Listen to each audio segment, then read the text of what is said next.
अवधूत चिंतन श्री गुरुदेव दत्त श्री स्वामी समर्थ। तुम्हा सर्वांचं आपल्या स्वामी शक्ती या चॅनलमध्ये मनापासून स्वागत आहे। स्वामी तुम्हा सर्वांच्या सर्व चांगल्या इच्छा पूर्ण करोत एवढीच स्वामींच्या चरणी प्रार्थना करते आणि आपल्या आजच्या नवीन आणि सुंदर व्हिडिओला पुन्हा एकदा नव्याने सुरुवात करते। फक्त बघा, शुक्रवार आजच्या व्हिडिओमध्ये मी तुम्हाला शुक्रवारी करावायचा एक अत्यंत प्रभावी उपाय सांगणार आहे।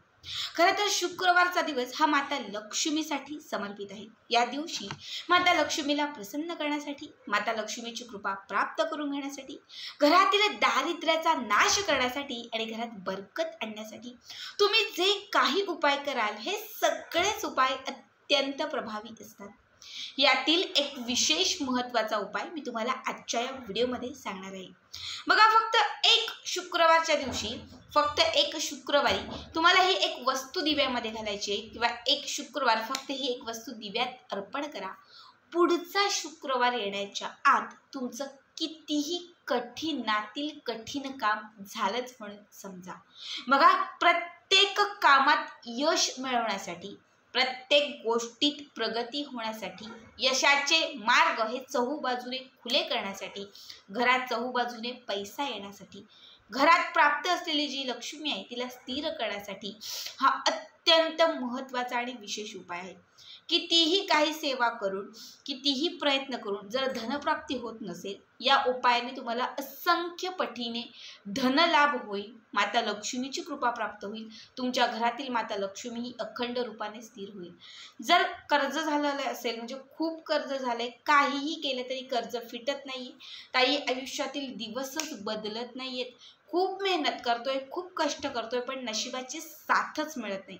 बघा, तुम्ही असाल, मी असेल, एका क्षणाला आपण असं म्हणतो की मी खूप करते पण माझे नशीबच खराब आहे, माझं नशीब मला साथच देत नाहीयेत, हातातोंडाशी आलेला घास निघून जातोय, काहीच धड माझ्या आयुष्यात घडत नाहीये। आता जो उपाय सांगणार आहे तो उपाय केल्याने तुमचं नशीब तुम्हाला साथ देईल, तुमचं नशीब बदलायला सुरुवात होईल। बघा, या उपायाने तुमचं भाग्य बदलेल, तुमचं नशीब बदलेल। आता काय उपाय आहे, कुठली वस्तू दिव्यात घालायची आहे, हे सगळं काही मी तुम्हाला पुढे सांगणार आहे। फक्त त्यासाठी आपला आजचा हा व्हिडिओ स्किप न करता शेवटपर्यंत बघा आणि जे कोणी आपल्या चॅनलवरती नवीन असतील त्यांनी लगेचच आपल्या चॅनलला सबस्क्राईब करा, कारण तुम्ही आपला चॅनल सबस्क्राईब केल्यामुळे मी पुढचे जे काही व्हिडिओ बनवेन ते सर्वात आधी तुम्हा सर्वांपर्यंत पोहोचतील। बघा, शुक्रवारच्या दिवशी सायंकाळी म्हणजे 6:30 पुढे ते रात्री 9:30च्या आतमध्ये ही सेवा तुम्ही कधीही करू शकतात। मासिक धर्म किंवा सुतक काळ असेल तर त्या दरम्यान किंवा त्या टायमात तुम्हाला ही सेवा करता येणार नाही, बाकी कुणीही ही सेवा केली तरीही चालेल। यासाठी काय लागणार आहे, सगळ्यात पहिले म्हणजे आपल्याला विड्याची, ज्याला आपण खाऊची किंवा ज्याला आपण नागवेलीची पानं असं म्हणतो, ही 7 विड्याची पानं तुम्हाला घ्यायची। ही 7 विड्याची पानं, आता ज्यांच्याकडे विड्याची पानं नसतील, ज्यांना उपाय करायचा पण विड्याची पानं नाहीयेत, त्यांनी आंब्याची 7 पानं घेतली तरीही चालेल। सगळ्यात अगोदर एक प्लेट घ्यायचं, मोठं ताट घ्यायचं, हे ताट स्वच्छ घासून पुसून घ्यायचं, या ताटावरती एक स्वस्तिक काढायचा, हळद कुंकू मिक्स करून या बोटाने एक स्वस्तिक काढायचा। त्याच्यानंतर घेतलेली ही 7 पानं जी आहेत ती स्वच्छ पाण्याने किंवा गंगाजलाने धुवून घ्यायची आणि ती 7 पानं गोल लावायची। हे प्लेट आहे तर ही जी मी 7 पानं घेतलेली आहेत, 1 2 3 असं गोल लावून घ्यायची। ती पानं गोल लावून घेतल्यानंतर मध्ये थोडीशी जागा ठेवायची आणि त्या मधल्या जागेमध्ये एक मूठभर तांदूळ ठेवायचे, ठीक आहे। त्याच्यानंतर आपल्याला कणकेचा दिवा घ्यायचा आहे। दिवा जो आहे तो कणकेचाच लागणार आहे, दुसरा कुठलाही नको, कारण कणकेचा दिवा हा लक्ष्मीला प्रसन्न करणारा असतो, धन वैभव खेचून आणणारा असतो, त्यामुळे कणकेचा दिवा। दिव्यामध्ये 2 वातींची पिळून एक वात घाला, कलावा असेल तर कलाव्याची घाला, लाल धागा असेल तर लाल धाग्याची घाला, नसेल तर सफेद आपला कापूस असतो तोच घ्या, त्याला थोडं कुंकू लावा आणि कुंकवाने ती वात थोडीशी लाल करा। ही 2 वातींची एक वात करायची आहे। दिव्यामध्ये शुद्ध तूप घालायचं आहे, गाईचं असेल तर उत्तम, नाही तर घरामध्ये जे कुठलं ते तूप असेल ते घातलं तरीही चालेल। खूप प्रयत्न करूनही तूप नाहीच भेटलं तर मग तेल घातलं तरीही चालेल। श्रद्धा महत्त्वाची, ठीक आहे। आता हा जो दिवा आहे तो दिवा तुम्हाला प्रज्वलित करायचा म्हणजे पेटवायचा आहे। त्यानंतर काय करायचं, बघा, हा उपाय जो आहे तो आपल्याला देवघराच्या समोर किंवा घरातील ईशान्य कोपऱ्याला बसून करायचा आहे। घरातील ईशान्य दिशा जी असेल तिथेही करू शकतात किंवा देवघराच्या समोरही करू शकतात। ईशान्य दिशा ही धनवैभव लक्ष्मीची दिशा मानली जाते, त्यामुळे तुम्ही त्या दिशेला बसून जरी हा उपाय केला तरीही चालेल, ठीक आहे। आता दिवा प्रज्वलित झाला की त्याच्यानंतर आपल्याला 7 पानं तुळशीची घ्यायची. आपल्या घरामध्ये घराच्या समोर आपण जी तुळस माता लावलेली आहे ते तिची 7 पानं तुम्हाला घ्यायची आहेत आणि या 7ही पानांना तुम्हाला एक एक हळदीचा टिपका लावायचा आहे. त्याच्यासोबत तुम्हाला 7 वेलदोडे, ज्याला वेलची, हिरवी वेलची किंवा ज्याला आपण वेलदोडे, इलायची असंही म्हणतो, आता आमच्याकडे आम्ही वेलदोडे म्हणतो. ठीक आहे, तर तुम्हाला हे 7 वेलदोडे घ्यायचे आहेत आणि 7 तुळशीची पानं, त्या 7ही पानांना एक एक हळदीचा टिपका. काय करायचं, उजव्या हातामध्ये सगळ्यात अगोदर एक तुळशीचं पान घ्यायचं ज्याला हळदीचा टिपका लावलेला आहे. हे तुळशीचं पान उजव्या हातावरती घ्यायचं आणि त्याच्यावरती वेलदोडा ठेवायचा. त्याच्यानंतर एक वेळा महालक्ष्मी अष्टकमाचं पठण करायचं. इच्छित मनोकामना पूर्ण होण्यासाठी तुम्हाला माता लक्ष्मीला प्रार्थना करायची आहे. आणि त्याच्यानंतर ह्या हा जो वेलदोडा आणि हे जे तुळशीचं पान आहे यातील वेलदोडा जो आहे तो हा जो वेलदोडा आपण घेतलेला आहे तो तुम्हाला त्या दिव्यामध्ये अर्पण करायचा आहे. म्हणजे जे तेल किंवा तूप असेल त्यात अर्पण करायचं. तर तुळशीचं जे पान आहे ते तुम्हाला त्या दिव्याच्या समोर ठेवायचं आहे. तुळशीचं पान दिव्याच्या समोर म्हणजे ज्या प्लेटमध्ये आपण दिवा ठेवलेला आहे त्या प्लेटमध्ये तुळशीचं पान ठेवायचं आहे आणि त्याच्यामध्ये लावलेला जो दिवा आहे त्या दिव्यामध्ये वेलदोडा ठेवायचा आहे. पुन्हा दुसरं तुळशीचं पान घ्यायचं उजव्या हातामध्ये, त्याच्यावरती पुन्हा वेलदोडा ठेवायचा. एक वेळा महालक्ष्मी अष्टकम म्हणायचं. इच्छित मनोकामना पूर्ण होण्यासाठी माता लक्ष्मीला प्रार्थना करत यातील वेलदोडा पुन्हा एकदा त्या दिव्यात अर्पण करायचा आणि तुळशीचं जे पान आहे ते पुन्हा एकदा त्या दिव्याच्या समोर ठेवून द्यायचं. असं 7 वेळा करायचं. 7 वेलदोडे बरोबर एक एक करत महालक्ष्मी अष्टकमाचं पठण करत, अभिमंत्रित करत ते 7ही वेलदोडे एक एक करत तुम्हाला दिव्यात अर्पण करायचे आहेत आणि तुळशीची पानं मात्र दिव्याच्या समोर ठेवायची आहेत. हे करून झालं की त्याच्यानंतर हा दिवा तुम्हाला रात्रभर पेटताच ठेवायचा आहे.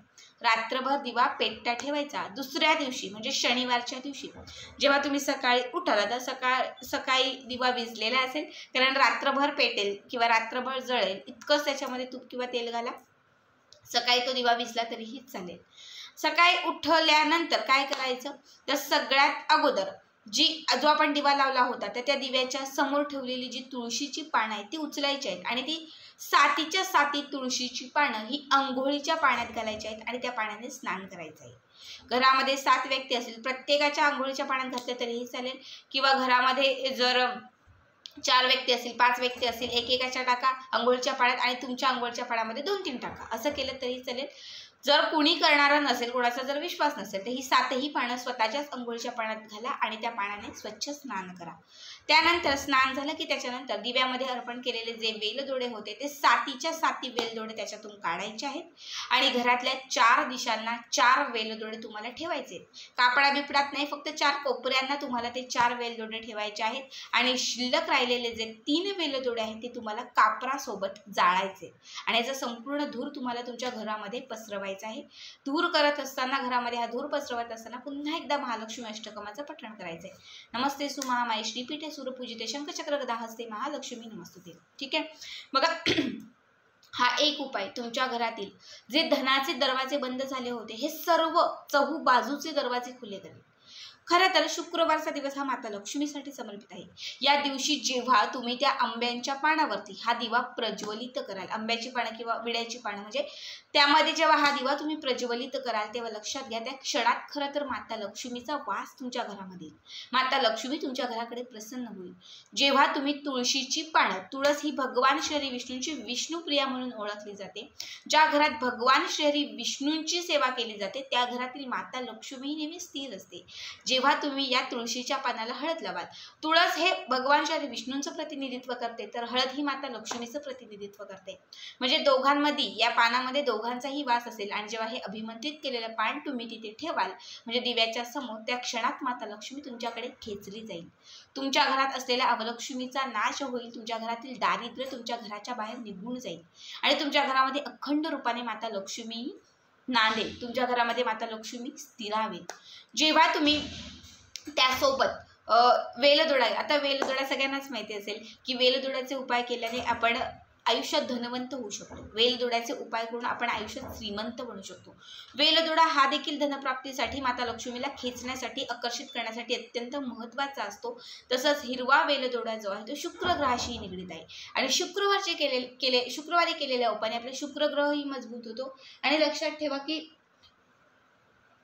आणि लक्षात ठेवा की शुक्रवारी केलेला उपाय आपला शुक्रग्रहही मजबूत होतो. आणि जेव्हा शुक्रवारच्या दिवशी तुम्ही या शुक्रग्रहाचा म्हणजे या वेलदोड्याचा उपाय कराल तेव्हा तुमच्या आयुष्यामध्ये भरभराट येईल. कारण ज्याचाही शुक्रग्रह मजबूत असतो त्याच्या जीवनामध्ये धन, संपत्ती, भौतिक सुख हे सगळं काही त्याला भरभरून मिळत असतं. जेव्हा तुम्ही हे वेलदोडे त्या दिव्यामध्ये अर्पण कराल, रात्रभर हा दिवा जेव्हा तुम्ही प्रज्वलित ठेवाल, अभिमंत्रित कराल आणि जेव्हा दुसऱ्या दिवशी हे वेलदोडे घरातल्या 4 दिशांना तुम्ही ठेवून द्याल, तेव्हा लक्षात घ्या 4ही दिशांनी तुमच्या घरामध्ये लक्ष्मी माता जी आहे ती जागृत होईल. 4ही कोपऱ्यांमध्ये तुमच्या माता लक्ष्मीचा वास येईल, ज्यामुळे घरामध्ये चहूबाजूनी धन, संपत्ती, ऐश्वर्य हे सगळं काही प्राप्त होईल. आणि जेव्हा तुम्ही राहिलेले 3 वेलदोडे कापरासोबत जाळाल तेव्हा तुमच्या घरामध्ये कुठल्याही कानाकोपऱ्यात राहिलेली काही बाधा असेल, इडापिडा असेल, कोणाची नजर लागलेली असेल, काही बांध घातलेले असेल, तर या वेलदोड्यांच्या धुराने, वेलदोडाने कापूर जेव्हा तुम्ही जाळाल तेव्हा त्याच्या धुराने सगळं काही तुमच्या घराच्या बाहेर निघून जाईल, समाप्त होईल, घर बांधमुक्त होईल. जेव्हा घर बांधमुक्त होईल, घरामधील नकारात्मकता संपेल, तेव्हा नक्कीच घरात सकारात्मकता येईल आणि घरामध्ये लक्ष्मीची प्राप्ती होईल.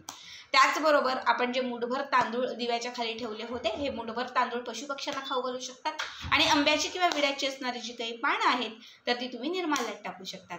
अशा अत्यंत साध्या आणि सोप्या पद्धतीने तुम्हाला हा उपाय करायचा आहे. आजचा हा व्हिडिओ कसा वाटला कमेंट करा आणि असेच पुढचे व्हिडिओ पाहण्यासाठी चॅनलला सबस्क्राईब करा. श्री स्वामी समर्थ. जय जय स्वामी समर्थ.